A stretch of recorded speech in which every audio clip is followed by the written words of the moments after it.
Hello and good evening to you all. My goodness, here we are, the fourth Sunday of Advent, and welcome so much to this really special service, a service that I feel very privileged to be a part of. And I'm going to be introducing our incredible speakers that are going to be with you this evening. It really is a real joy to be here. We've managed to get through the year. However this evening finds you, you are so welcome to this place. And what I'd invite you to do is just to take some time at this moment to settle, to sit back. Christmas is already started for very many of you, but to say hello to your friends, hello to the people that are joining you in the chat room in this virtual congregation. This is our last service of 2020, and what a momentous year it has been.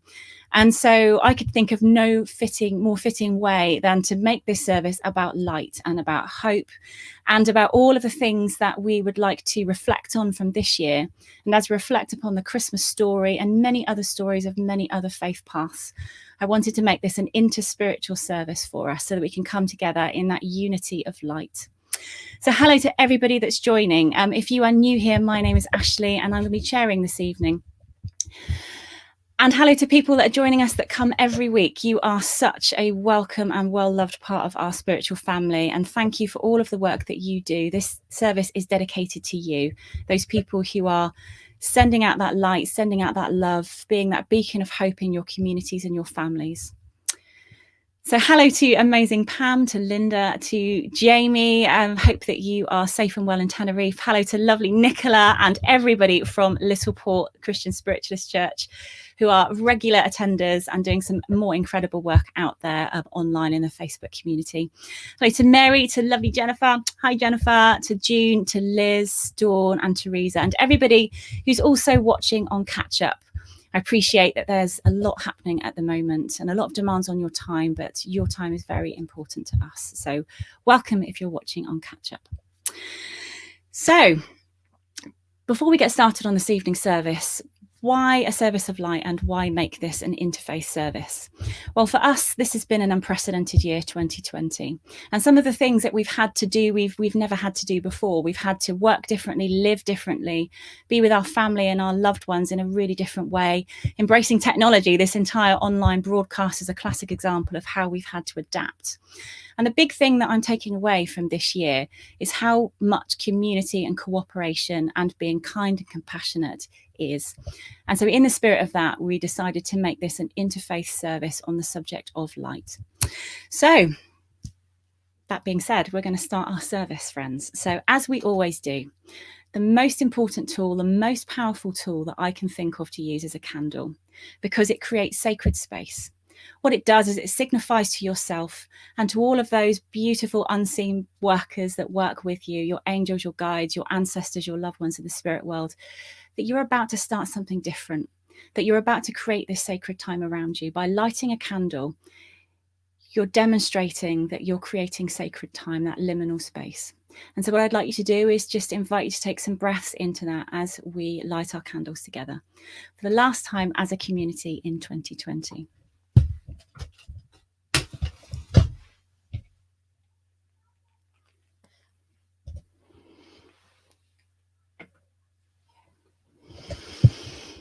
Thank you, everybody. And so now, if you'd like to join me in an opening prayer. And so as we breathe into this moment, breathing in the light of the candle and all that that represents for us, the process of lighting the candle and creating that moment of change, that spark of creation, that spark of light, the one candle to light the darkness, the one candle to be representation of no matter where we are, the candle brings us together. And so with that thought, we would like to open this service this evening to our loved ones in the spirit world, those people known to us, our dearest loved ones, family and friends, and those people who may not be known to us, our ancestors far back in our family, those people who watch us and guide us and take part in our progress along this pathway in this life. We would also like to welcome The presence of divine grace that flows around us is present in every living thing that we see in this world, is present within us and every person that we encounter. We would like to ask that this evening the Spirit of light can be with us, that wherever we are, we can come together at this time as a spiritual community online of brothers and sisters, of seekers, and people who are so precious and care so much about bringing light into this world. We would also like to send a thought to all of those people who may be suffering at this time, or feeling lonely, or in any way disconnected from that light. And we wish that the presence of divine grace brings them towards the soft glow of that flame. We would also like to remember all of our loved ones, all of those people who have passed to the spirit world that we think of so dearly at this time. And we know that this world of spirit draws close to us and to all people who have that light alive in their heart. And so for this evening, friends, we would like to ask for a blessing on all of us and our work, and ask that we can be kept safe during this service and until we meet again. Amen. Thank you, everybody. So, the service. This is normally our carol service, and for people that took part in our service last year will know that the process of our Christmas service last year was the journey of Mary and Joseph and what they went through to get to Bethlehem and to move through the different phases of the story. And then the process of the shepherds and the wise men. And last year's theme was about witnessing, being witness to a transformation. And my goodness, we had not a clue of the kind of transformation and the kind of change in the world that we would be witness to this year. And so on that subject, I would like to read to you a passage that is about Christmas. And so the journey is over. Mary and Joseph reach Bethlehem and find a place of shelter, and Mary's labour begins. Conditions are far from perfect. Jesus' birth is traditionally celebrated within days of the winter solstice, the time of year when nights are at their longest and the days are at their shortest. The sun is at its weakest, and the sun can be seen figuratively of ebbing away. This is a natural time of gathering indoors around a fire or other symbols of light. There are, of course, other wintertime faith traditions around this time that are characterized by the prominence of a lamp, a candle, a firework, or light in the darkness. And there is much opportunity to communicate the message of this light and hope. One celebration we know very little about is the story of the Mother Night, which is the night before the birth of Christ, the Mother Night, about the Divine Mother. It was, it seemed, a night to honour all significant aspects of the feminine, of the mother, and divinity in pre-Christian traditions. It's especially relevant for people who celebrate the figure of Mother Mary and the birth of the Christ child. And so our dear friend Cecelia was due to be, can't be with us this evening, but she has gifted us a beautiful rendition of her singing one of my most favourite songs, which is Silent Night. And so I share that with you now.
Marvellous. Thank you so much to dear Cecelia, who can't be with us this evening. Cecelia Poer, who gave us such a gift to be able to play that for you this evening.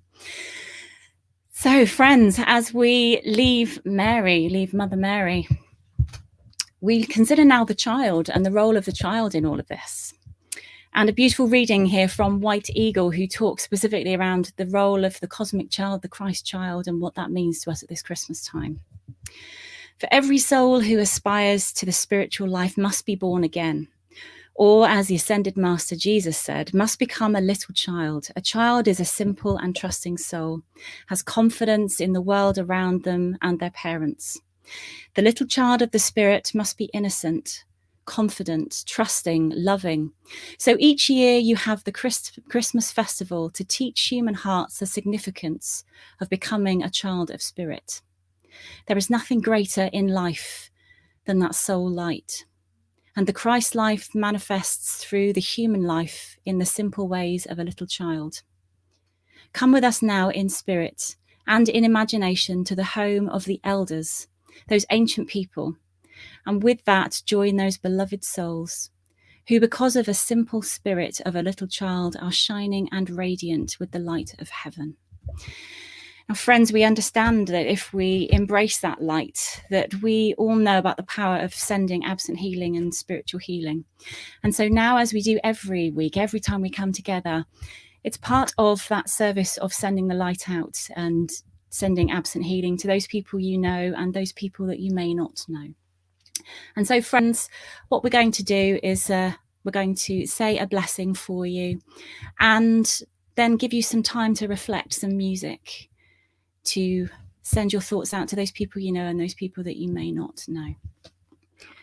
And so, friends, this healing blessing this week comes from the teachings of Buddha. May every creature abound in well-being and peace.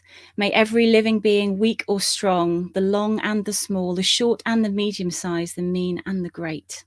May every living being, seen or unseen, those dwelling far off, those nearby, those already born, those waiting to be born, may all attain inward peace. Let no one deceive another. Let no one despise another in any situation.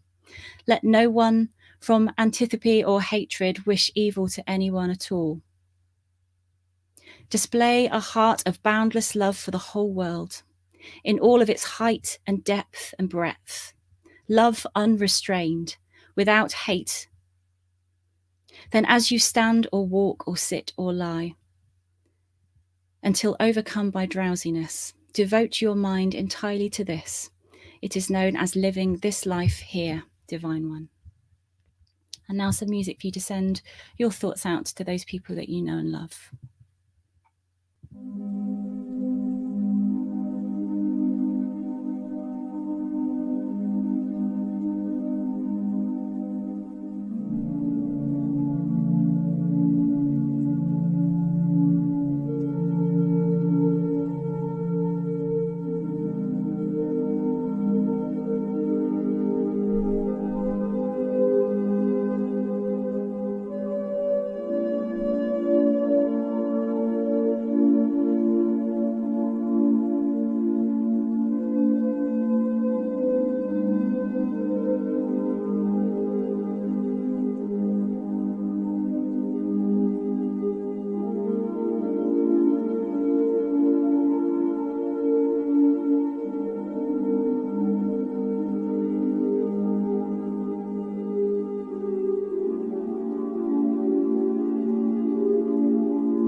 Amen. Thank you, friends. Thank you so much for that.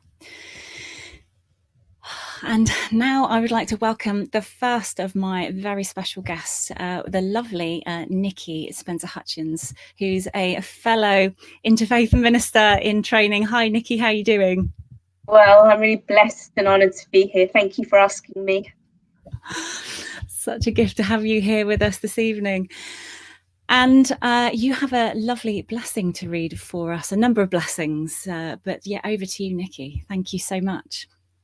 So this first blessing had been blessed to me by Ashley, a beautiful blessing for community, and unbeknown to her, is my actual favourite blessing of all times. So I hope you enjoy it. It's by Judy Chicago, 1979. And then all that has divided us will merge. And then compassion will be wedded to power. And then softness will come to a world that is harsh and unkind. And then both men and women will be gentle. And then both women and men will be strong. And then no person will be subject to another person's will. And then all will be rich and free and varied. And the greed of some will give way to the needs of many. And then all will equally share in the earth's abundance. And then we'll all care for the sick and the weak and the old. And then all will nourish the young. And then all will cherish life's creatures. And then everywhere will be called Eden once again.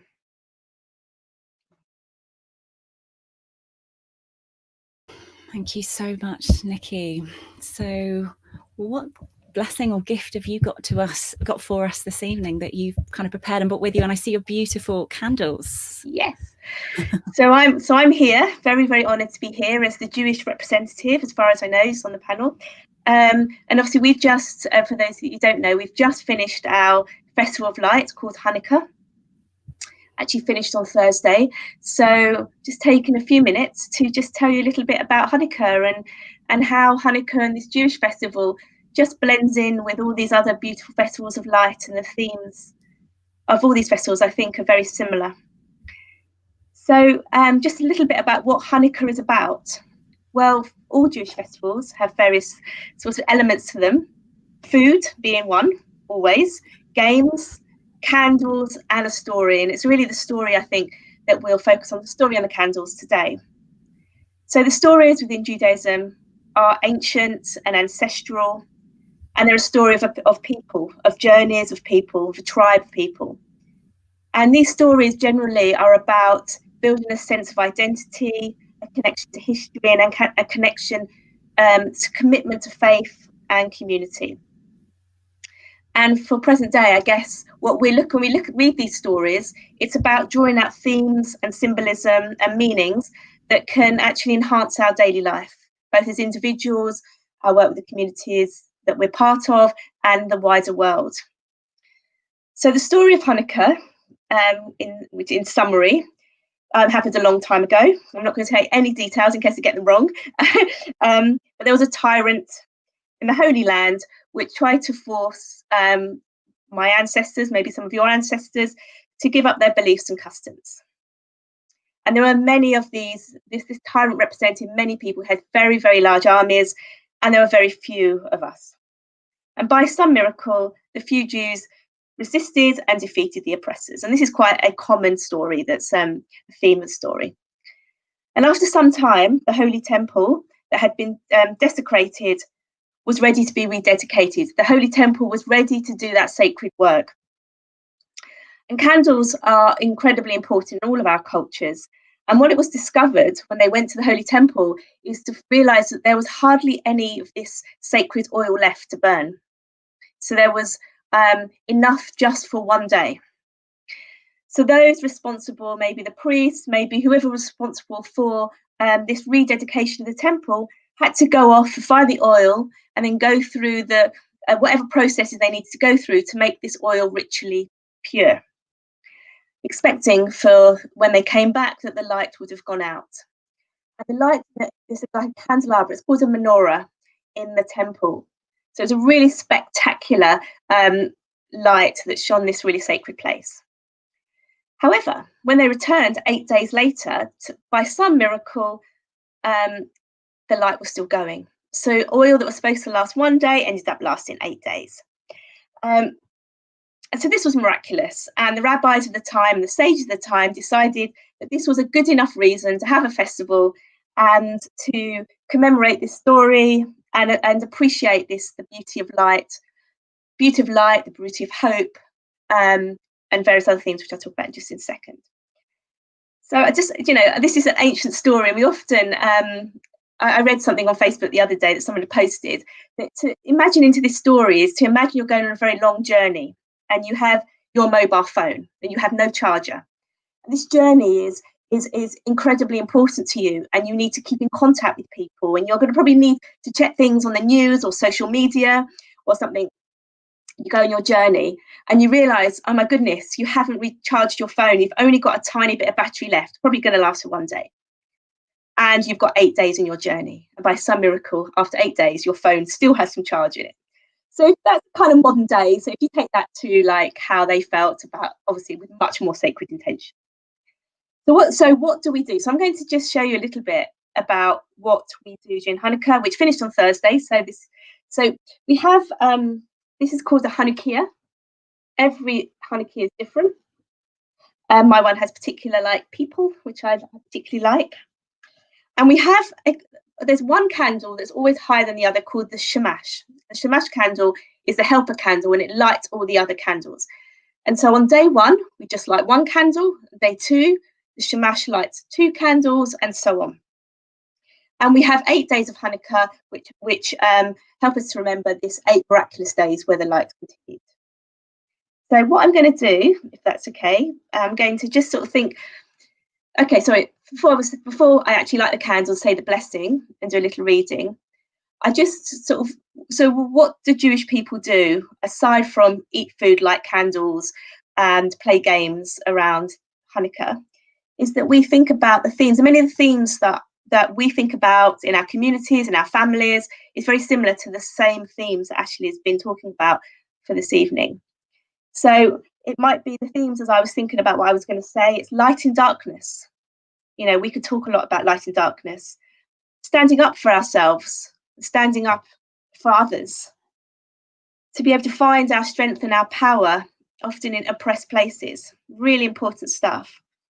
And how we can, time's a really big point of Hanukkah. So how we connect mindfully and meaningfully with time to see each day pass by. And then there's hope, appreciation, gratitude. So these are kind of some of the themes, and there's different practices around this. So Ashley, are you okay if I light my candle and do, yes, is that okay? I keep going? Okay. Absolutely. So I'm going to light the candle, and then I'm going to say there's 2 blessings that I said when you light the Hanukkah. So the Hanukkah would have looked like this on Thursday, which was the final day of Hanukkah. And so there's 2 Hebrew blessings. I'm going to do one in Hebrew, and then I'm going to do one in English, so it's accessible. And then I'm going to read a beautiful reading, very contemporary, but which a woman wrote, a woman called Sarah Moon wrote, which I saw on Facebook. I know who she is. I have permission to use it. But it's just a very contemporary take on what we're talking about. It's very short. So I hope that's okay. So just get my prayer book.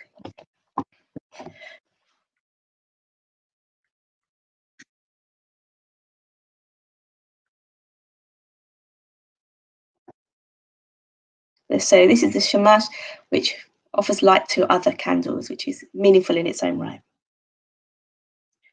This is the Hebrew. Baruch atah Adonai, Eloheinu melech haolam, asher kiddushanu b'mitzvotov v'tzivanu lahadlik ner shel Hanukkah.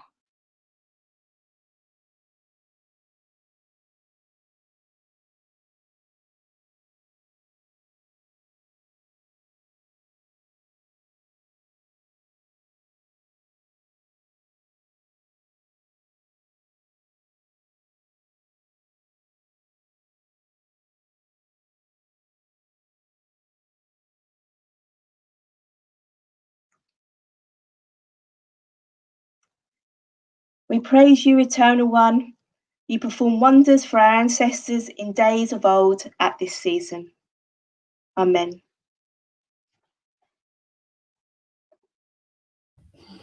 So I'm just going to finish off with this lovely poem, maybe reading from Sarah Moon.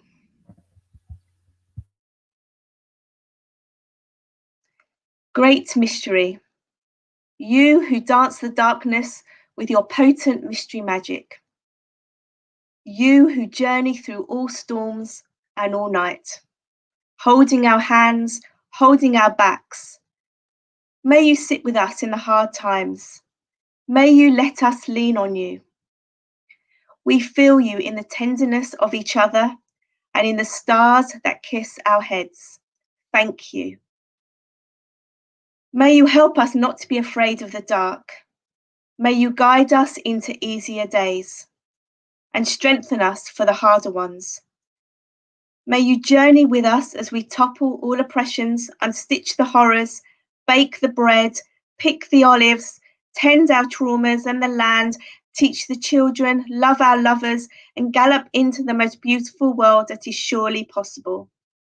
May we be worthy of it, now and always. Amen. Thank you, Ashley.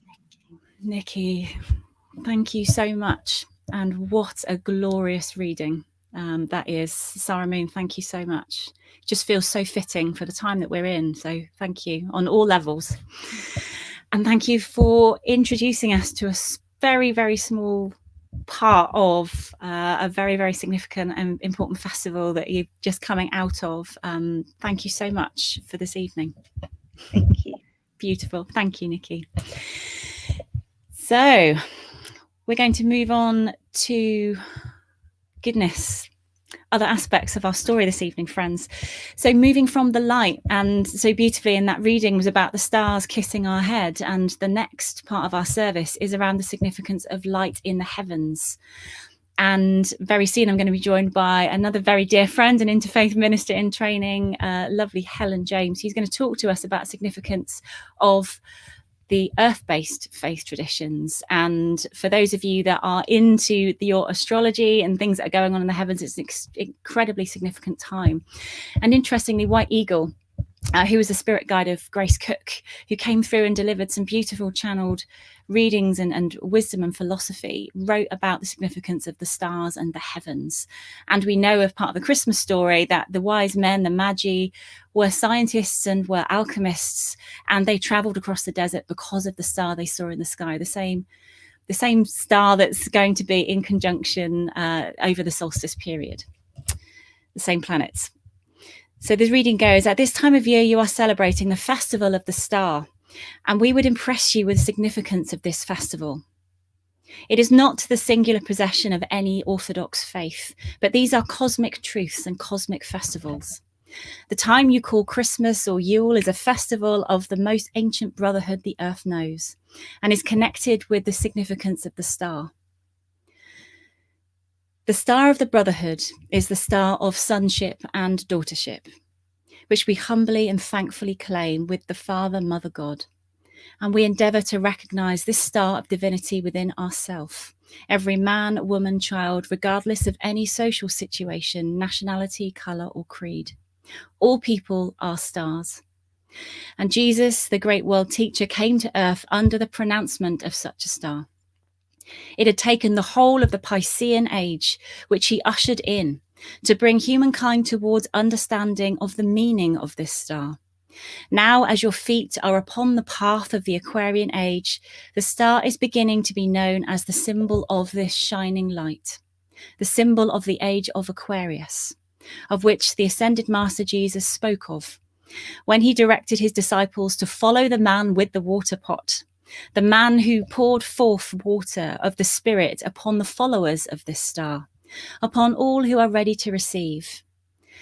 And it's interesting, this star and the pour of water, the symbol of Aquarius, is something that's been spoken about for many years now, and we're approaching that time. And so with that, I'm going to introduce another very dear friend, Helen, who's going to talk to us and offer us some blessings from the earth-based faith paths. Hello, Helen, how are you doing? Do you know what? I'm so enjoying being here. What a beautiful, beautiful service. Hello, everyone. Thank you, Nicky, for that wonderful blessing. You know, I've learned so much. Yes, it is a very exciting time, this conjunction that's going to appear tomorrow in the sky. And this is a poem for Yule by Iris Shikaba. As the day draws to a close and the time of night comes, I welcome the wheel as it spins. A fresh day approaching, a new time awakening. I cherish each and every one. At this time of season and another special sign, I bless the coming of the morrow. At the lengthening of the light, anew the days are longing, I stand with another thought in mind. Anon the sun returning, a rite of renewing, I whisper soft greetings. Anoint these special days among every and all delight. I yearn for a brighter time. And while I wish, a message comes within. I find that I celebrate a day now, a day yonder, a day of past yesterday. I remember to find peace in all of them. A moment of blessing, a new time of bringing. I wish health and happiness to all. As I draw to a close and another second comes, I welcome time as it spins. Wonderful. Thank you so much, Helen. Thank you so much. And you have a beautiful prayer for us that's part of, it was written some time ago, and it's about the UN Earth Prayer. Would you mind sharing that with us now? It's a beautiful piece. Thank you so much. It is. Abba, Father, we thank you for your presence among us. Gaia, Mother Earth, we thank you for sustaining us as we go out to do the work our faith calls us to do. We celebrate all the family of creation, heaven and earth, as one seamless garment of which we too are an integral part. We celebrate the soils which nurture the food of our bodies. We celebrate the seas, the air, the forests and mountains which nurture our souls. As a part of all creation, we too have a nurturing role to play. We have been blessed with the ability to choose our role. Now, in community, we dedicate ourselves to choosing wisely.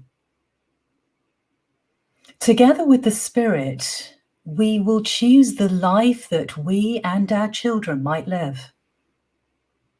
May the Spirit guide us as we seek to heal and to nurture the earth and all of its creatures, to live in the midst of creation and to love one another as brothers and sisters with all life.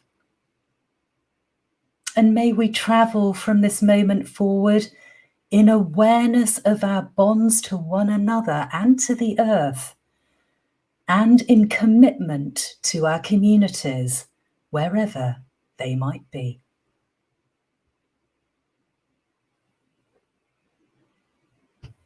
My goodness, thank you so much, Helen. What treasures in there. Thank you so much. And it's such a gift for me to be part of this service this evening, this interfaith service. Many more to come. Thank you. My goodness, friends, as we move on now, as we turn towards the rest of the service, I would like to thank Helen so much for your time and service this evening. And I'd like to introduce lovely Wendy Wharton, who many of you will know and love and have seen Wendy before, sitting patiently there, listening to all of these treasures and jewels from all of these different understandings dripping into our hearts. So, Wendy, what have you got to share with us from your own inspired work with Spirit this evening? Right, thank you, Ashley, and thank you so much, Helen and Nicky. What a blessing to be a part of this. It truly, truly is. So I've actually gone from doing something that's inspired by Spirit to something that they inspired me to look up today. And it's a beautiful poem, A Blessing, by the wonderful Irish author, poet and philosopher John O'Donoghue. And it's called, May the Light of Your Soul Guide You. May the light of your soul guide you. May the light of your soul bless the work you do with the secret love and warmth of your heart. And may you see in what you do the beauty of your own soul. May the sacredness of your work bring healing, light and renewal to those who work with you and those who receive your work. May your work never weary you. May it release within you well springs of refreshment, inspiration and excitement. May you be present in what you do. May you never become lost in blind absences. May the day never burden you, and may the dawn find you awake and alert, approaching your new day with dreams, possibilities and promises. And may the evening find you gracious and fulfilled. May you go into the night blessed, sheltered and protected. And may your soul calm and console and renew you. And I thought that was really apt for this evening, this wonderful blessing of this service of light and hope. And actually, this actually represents all that I wish for all of you, all of my friends on this earth plane, whoever you are, whatever work you do, that Spirit guides and helps you and keeps you safe, that you allow all the blessings that you have to be remembered in these very hard times. Let us remember that we are all truly blessed. Allow yourself to fill your soul with light through your words and your kind deeds, that you allow the soul of you to stand in the light of your truth and your spiritual faith and values, that you recognize that you are a spark of the divine and the light of spirit, the love of spirit and the peace of spirit and the grace of spirit forever. Thank you, friends. Namaste. Thank you so much, Wendy. My goodness. Beautiful, beautiful. And I love the fact that you picked John O'Donoghue, which is a really, really, a very, very dear, treasured author of mine. So thank you. My goodness, so many gifts coming this evening. And I wonder, Wendy, whether I might be able to ask you to do our closing prayer in just a moment, if that would be okay, to close out our service. My goodness, thank you so much. I'm going to invite everyone back. I'm going to invite everybody back. Wonderful. Nicky and Helen and Wendy, thank you so much for being with us this evening. It's been an absolute beautiful service, and I'm sure it will be the first of many where we incorporate so many amazing truths and understandings from lots of different hearts. So thank you so much, all of you, for being with us. Thank you. And so, friends, we come to the end of our service this evening. Thank you so much for being with us. So this marks the end of another big watershed as we close out the year. This is our last service of 2020. And it's our last online service of 2020. But we do know that you will be held in our hearts over this time of the Christmas period and the festive period. And we're going to be back together again on the 27th of January. So you've got a little wait, we've got a little bit of preparation. And I just want to take this opportunity to thank the Committee of the Light that have been working so hard behind the scenes to try and find a physical venue within the area that we can occupy that would be able to house us and maintain COVID secure conditions. So we found that venue for you now. We're going to release details in the next week or so for you to plan and get ready for seeing us in person, all being willing, God willing, on the 27th of January. So for everybody that's been with us over the year, thank you so much. This service is dedicated to you. And thank you to Cecelia, who gifted us with the song Silent Night. I'll put the link up for her YouTube video so you can go and enjoy that over the festive period.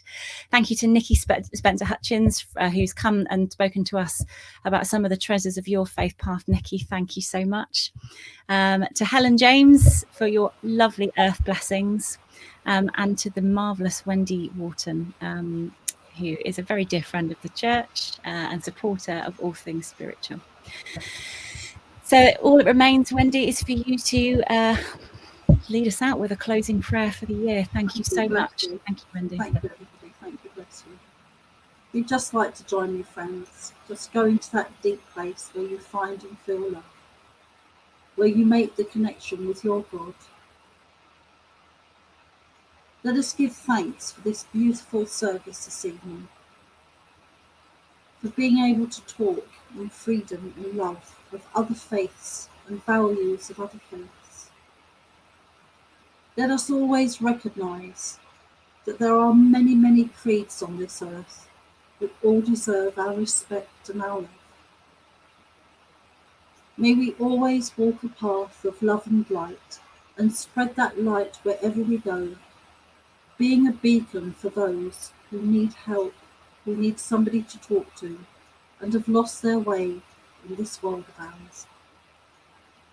Allow us to walk in grace and love, in truth and faith, today and all the days of our lives. Blessed be. Amen.